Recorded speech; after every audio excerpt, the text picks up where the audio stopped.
Naperville and Downers Grove get compared a lot. Both have a walkable downtown, both sit on the BNSF line, both show up on every best suburbs near Chicago list. But they're not the same kind of place, and that's actually the interesting part. So if you're weighing one against the other, here's an honest, side-by-side look at what makes each of them work so well, and how to tell which one fits the way you actually want to live. Before we get into specific streets, here's what these two towns share and where they naturally differ. Both Naperville and Downers Grove are established DuPage County communities with real, walkable downtowns, popular with buyers moving out from the city who still want to train into it. Home to strong, well-regarded public school districts. Where they differ is mostly scale. Naperville is a much larger community, and that shows up in the size of the downtown, the number of neighborhoods, and the range of price points available. Downers Grove is more compact, which gives it a closer-knit, everybody-knows-the-coffee shop feel that some buyers specifically go looking for. Both are excellent choices. We'll walk through lifestyle, housing stock, cost, and commute, then talk about who tends to gravitate toward each one and why. Naperville has built a well-earned reputation over the last few decades. The Riverwalk downtown draws people from all over the suburbs. Water Street and the surrounding blocks have a dining and retail scene that punches well above what you'd expect from a town this size. And the park system is extensive and well-maintained. People who love Naperville usually value access to highly rated public schools without leaving the suburbs, a downtown with a real evening and weekend scene, room to grow into a bigger home without having to leave the community as the family changes. It's a bigger, more amenity-rich environment, and for a lot of families, that's exactly the draw. Downtown/Riverwalk area. Older homes, tree-lined streets, walk-to-everything convenience, and consistently strong buyer interest. North Naperville, District 203. Established neighborhoods, larger lots, a mix of original ranches and updated or rebuilt homes. South Naperville, District 204, Neuqua Valley/Waubonsie Valley boundaries. Newer construction, larger square footage, more consistent lot sizes from build-out in the 90s and 2000s. Housing here runs mostly single-family, with condos and townhomes concentrated near downtown and along the major corridors. Where you land inside Naperville is one of the biggest factors in price, sometimes significantly, even for homes just a few miles apart. Entry-level, condo, townhome, $250,000 to $415,000, running $160 to $240 per square foot. Trailing 12-month median for attached homes sits around $333,250.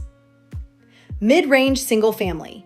Trailing 12-month median of $699,000 with an average sale price of $787,369.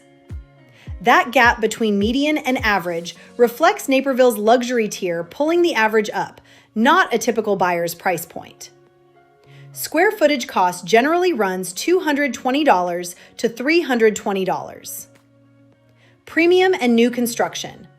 $1,190,000 to $1,750,000 plus for luxury new construction or high-end builds near downtown, with prime pockets like Jefferson Estates commanding $2 million to $2,360,000 plus. Custom build or renovation costs run $350 to $525 plus per square foot. Proximity to downtown, lot size, and school district boundary all move the number more than interior finishes do. Two homes a block apart can sit in noticeably different price tiers depending on which side of a district line they fall on. Downers Grove takes a different approach to the same basic formula, and it works just as well for the right buyer. Downtown Downers Grove is smaller and more intimate than downtown Naperville, built around a classic Main Street feel with longtime local businesses alongside newer restaurants that have moved in as more buyers have discovered the town. It has a genuine small-town warmth that a lot of people specifically seek out after living somewhere bigger. People who gravitate toward Downers Grove usually value a shorter, more direct commute into the city, a tight-knit community feel with strong neighborhood identity, a downtown scaled for walking to dinner on a random Tuesday, not just special occasions. Downers Grove has its own real variety, even at a more compact scale. Downtown/Belmont area. Classic Chicago suburb bungalows and Victorians, walkable to the Metra, with a lot of thoughtful renovation and new construction happening on individual lots in recent years. North of Ogden.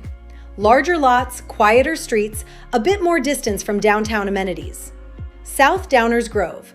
A wider range of price points, still with solid access to schools and parks. Compared to Naperville, buyers moving between the two towns often notice a shorter walk to the train from more of the housing stock, paired with a more intimate, established neighborhood feel throughout. Entry-level, condos, townhomes, $175,000 to $400,000, with an attached median near $239,000. Mid-range single-family, trailing 12 months. Median sale price of $575,000. Average sale price of $692,735.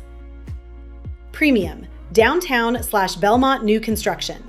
$900,000 to $2 million plus for custom or luxury teardown rebuilds. You'll generally pay more for proximity to the Main Street Metra stop and for newer or fully renovated homes. Like most Metra towns, value tends to open up the further you get from the downtown core, just within a smaller overall footprint than Naperville. Both towns sit on the BNSF Metra line into Chicago Union Station, so this isn't an either-or on train access. The real variable is distance and express frequency. Naperville. Primary station, Naperville Metra downtown with a second stop at Route 59. Trains run directly to Chicago Union Station, departing every 30 to 40 minutes during peak hours. The ride runs about 50 to 60 minutes, depending on whether you catch an express or a regular all-stop train. Downers Grove. Primary stations, Main Street and Belmont Road. The ride to Union Station runs about 35 to 40 minutes on an express train, or roughly 50 to 55 minutes on a regular all-stop train. Downers Grove generally sits a bit closer to the city, so the express ride tends to run shorter. Whether that matters day to day comes down to how often you're making the trip and what feels right for your routine. Naperville tends to be a great fit if you want a larger downtown with an extensive dining and retail scene, more variety across neighborhoods, price points, and lot sizes. Access to District 203 or 204 schools specifically. Downers Grove tends to be a great fit if you want a shorter commute into the city, a close-knit, walkable community with a strong sense of place, a downtown built at a scale where you actually run into your neighbors. Both school systems are strong and well-regarded, and we're not going to rank one over the other because that's not a call we'd make for you, and it's genuinely not that simple. The right fit comes down to your commute, your lifestyle, and what kind of everyday rhythm you're looking for. Most buyers spend all their energy picking the house and not nearly enough picking the town. That's understandable, but it's worth flipping.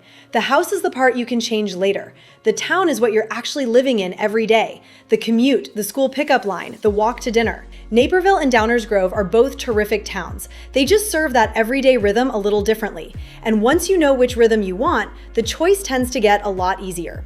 If you're weighing Naperville against Downers Grove or any of the other western suburbs, reach out. We know both markets well, and we're happy to walk you through what actually makes each one tick. And we're curious, which one surprised you more? Drop it in the comments, and we'll see you in the next one.